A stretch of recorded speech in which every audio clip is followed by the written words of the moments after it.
تھا کہ نماز کے اندر رفع یدین صرف شروع نماز میں جب تکبیر تحریمہ کہتے ہیں تو اس وقت کرنا ہے، اس کے بعد درمیان میں کہیں ہاتھوں کو کانوں تک نہیں اٹھانا۔ یہ مسئلہ میں نے کل بیان کیا تھا اور یہ عرض کیا تھا کہ بہت سارے لوگ حدیث کا لفظ بول کر کے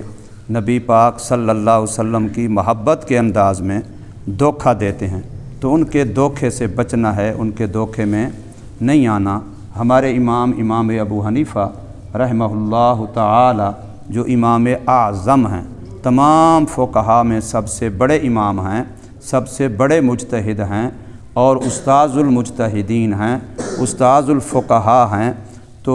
انہوں نے قرآن اور حدیث اور پوری شریعت اور پورا ذخیرہ احادیث ان سب کو سامنے رکھ کے جو نماز کا طریقہ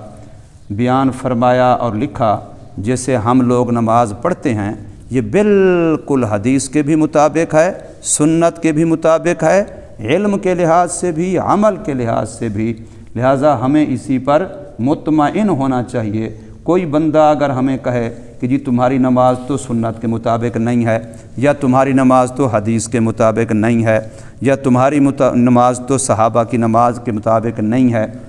یا تمہاری نماز تو نبی پاک صلی اللہ علیہ وسلم والی نماز کے مطابق نہیں ہے، تو وہ غلط کہہ رہا ہے، وہ دھوکہ دے رہا ہے، اس کے دھوکے سے بچنا ہے۔ ہماری نماز سنت کے بھی مطابق ہے، شریعت کے بھی مطابق ہے، اور ہماری نماز حدیث کے بھی، نبی پاک صلی اللہ علیہ وسلم کی نماز کے بھی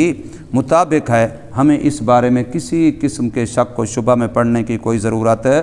نہیں ہے۔ یہ تشکیک مشکک ہوتی ہے، شیطان کا کام ہوتا ہے خناس دلوں میں وسوسے ڈالنا، جو وسوس فی صدور الناس من الجنۃ والناس۔ کچھ شیطان انسانوں میں سے ہیں، کچھ شیطان جنوں میں سے ہیں، جو لوگوں کے دلوں میں وسوسے ڈالتے ہیں کہ بھی تو نے نماز میں زور سے آمین نہیں کہی، تو نے ہاتھ سینے پر نہیں باندھے، تو نے امام کے پیچھے قرات نہیں کی، تو نے نماز پڑھتے ہوئے ٹانگیں کھلی نہیں کی، تو نے نماز پڑھتے ہوئے رفع یدین نہیں کیا، فلاں فلاں۔ تو یہ ساری باتیں محض وسوسہ ہیں، شیطانی وسوسے ہیں۔ ان سے بالکل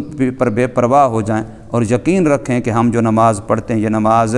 سنت کے اور حدیث کے کیا ہے؟ مطابق ہے، لہٰذا ہماری نماز بالکل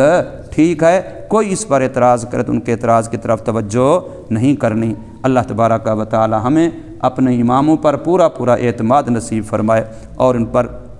پورے یقین کے ساتھ ان کی تقلید کی ہمیں توفیق عطا فرمائے۔ الحمد